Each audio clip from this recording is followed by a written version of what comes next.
And not just that, but it had happened in my hometown.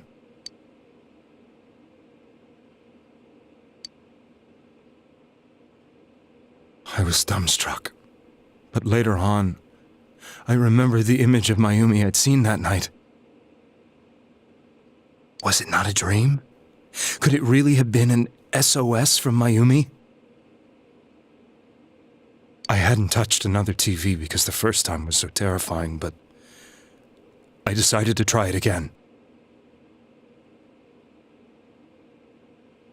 And I confirmed that none of it was a dream.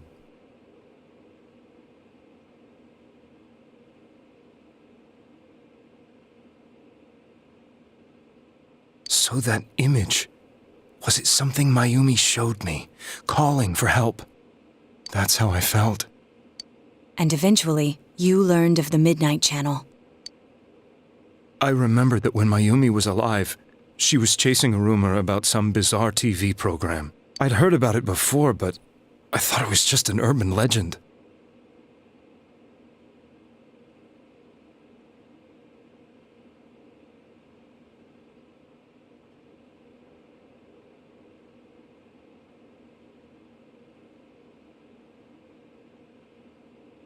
But then Mayumi appeared on it, and later turned up dead.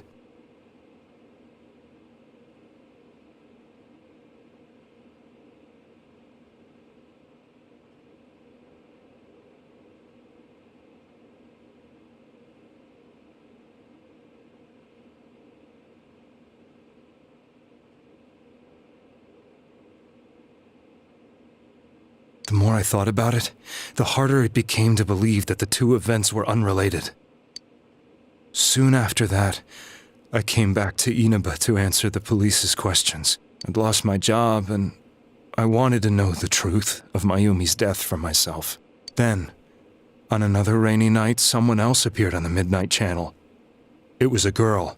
She looked like she was calling for help, just like Mayumi. The first thing that came into my mind was, maybe this girl will be the next to die. And that was Saki-senpai. I'd been following all the news about Mayumi, so I noticed right away that she was the girl who found Mayumi's body. And if my hunch was right, she'd be the next victim. I didn't want her to die the way Mayumi did, so I desperately kept watching. I was consumed with the idea of rescuing her. Then, little by little, her image on the screen came into sharper focus. It became sharper? How did you find out it was her?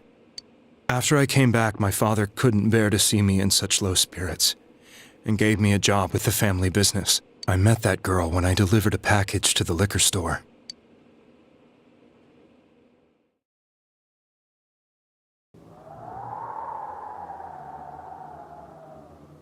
After agonizing over it, I decided to meet her, and told her to be careful.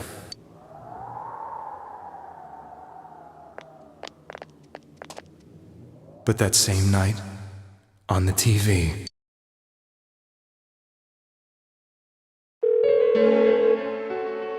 she looked as if she was being engulfed by some black shape. She was writhing in pain. That's why I warned her. Why won't she pick up the phone? Come on, please!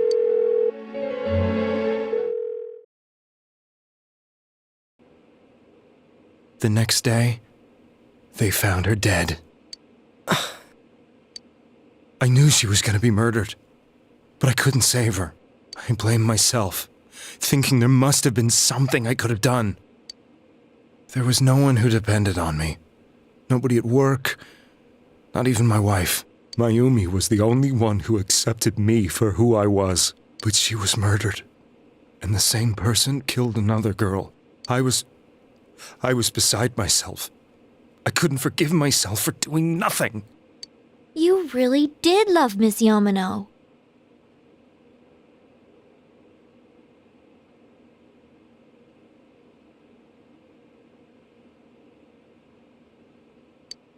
Yes, from the bottom of my heart. Before I was married, my wife made it big in show business. I was happy for her, but it put a strain on our relationship. I think I can kinda relate. It was around that time when I met Mayumi. She was interviewing our candidate for the next election.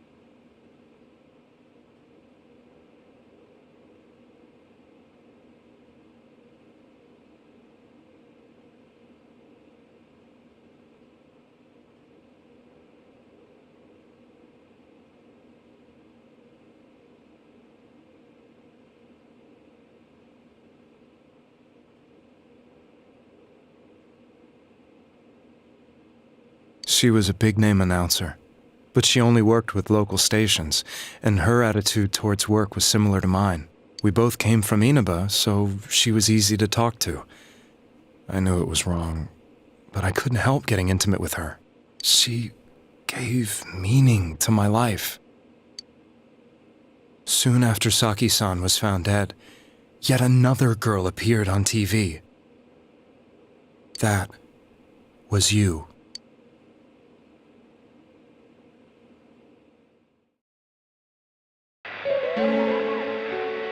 She'll be kidnapped next, and murdered.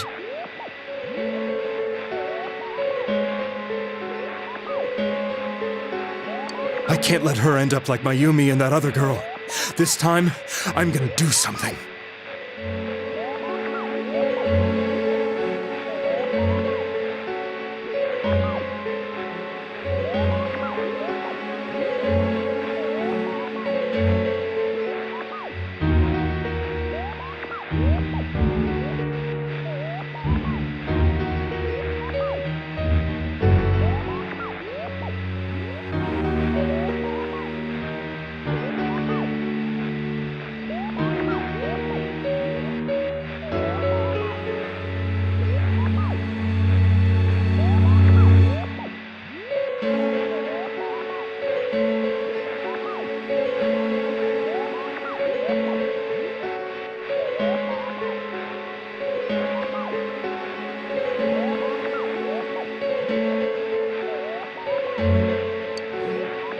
My opponent was a murderer who left no clues to his identity.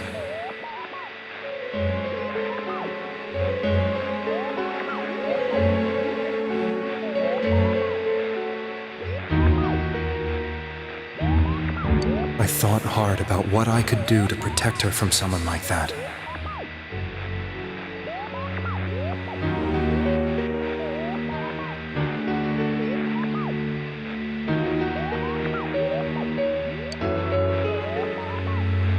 I'll never convince her. If she gets suspicious and they arrest me, who'll save her then? The girl inside the TV looked as if she was smiling at me. And that's when it hit me. I apparently had the power to go through the TV screen to the other side. Then, what if I put her into the TV and give her shelter there before the killer gets her? What are you trying to tell me? That it's safe over there? Is that it? The girl inside the TV seemed to smile at me again. And I thought, no matter what kind of place it might be, it's better than being slaughtered. Once things calmed down, I could just let her out again. If she's inside the TV, there's no way they can find her. It felt as if everything was starting to come together in my mind. Could it be that Mayumi gave me that power to prevent any more victims from meeting her fate?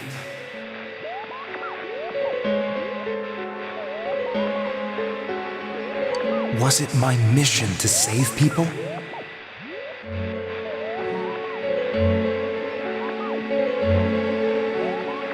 But there was a big problem. If I explained the situation to the victim, they wouldn't understand. I had already tried that and failed miserably. It seemed the only thing I could do was to take them away. If that was my mission, I'd just have to do it. Or so I thought. Mayumi, please lend me your strength.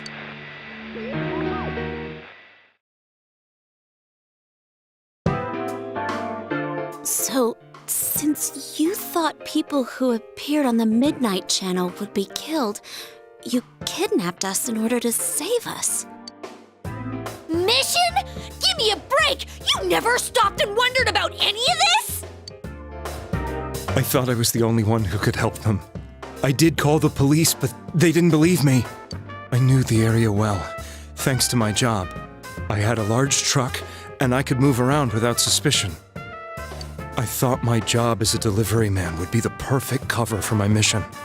I thought no one else could do it. But are you telling me that I wasn't saving them? If a person is still within the TV world when the fog appears here, they will die. Beginning with Yukiko-san, the people you thought you had been saving were, in fact, in mortal peril. It was my friends here who really saved us all. I had a feeling that was it. When I went after that little girl and entered the TV myself, for the first time, I had some doubts about myself. You refer to Nanako-chan, correct? The police were after me, so I had to get away.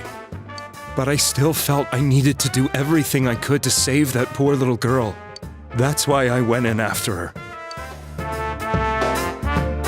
But the TV world was completely different than I imagined. Such an abominable, grotesque place. I knew that the three of you who I saved went back to your normal lives, so I didn't realize how terrible that world was. I never knew you couldn't even get out of that place on your own. No. That's a cowardly way to put it. I'd probably already begun to realize that it was a dangerous place. If I hadn't, I wouldn't have gone to see you all. See us? Wait, are you talking about the concert we did at Juness? Yes. I wanted to know why the ones I saved were all hanging out with each other, and how much you remembered.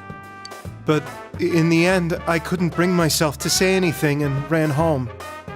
I must have felt too guilty. But all the doubts and anxieties I'd been unconsciously suppressing exploded out when I entered the television myself. I thought I was going insane.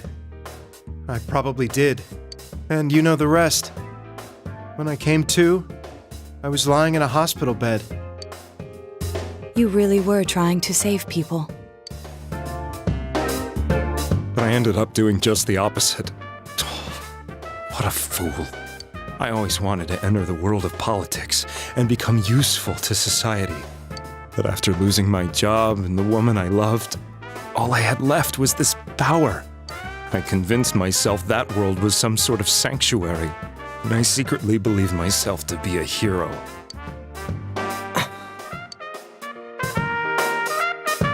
I never doubted what I saw on TV, and believed everything was as I wanted it to be. I didn't think for myself at all. That's why I couldn't protect them. I'm to blame for all of this.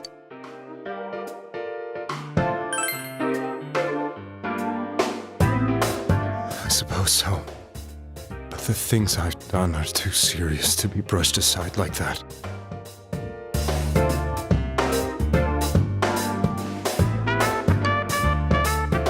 I have no intentions of running away from my crimes. I'm prepared to face the consequences. Kidnapping is already a serious crime, and on top of that, I put all those lives in danger. I'm sorry.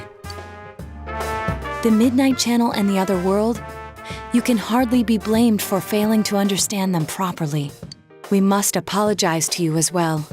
Had we let our emotions blind us to the truth, we would have piled all the responsibility on you. I guess from your point of view, people did stop dying once you started saving people.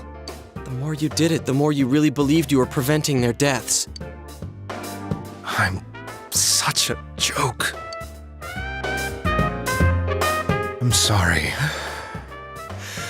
I'm getting a little tired. What are you all crammed in here for?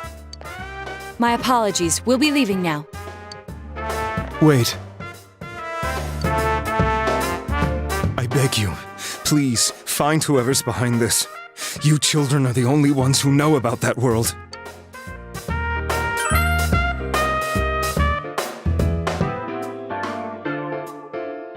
It's all clear now. He never committed any murders. It was another party who threw the first 2 victims into the TV.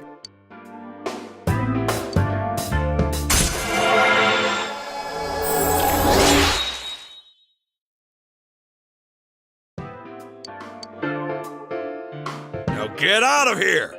I told you, he's almost ready to be transported. We can't have anything else happen. Sheesh, I better not see you rascals here again.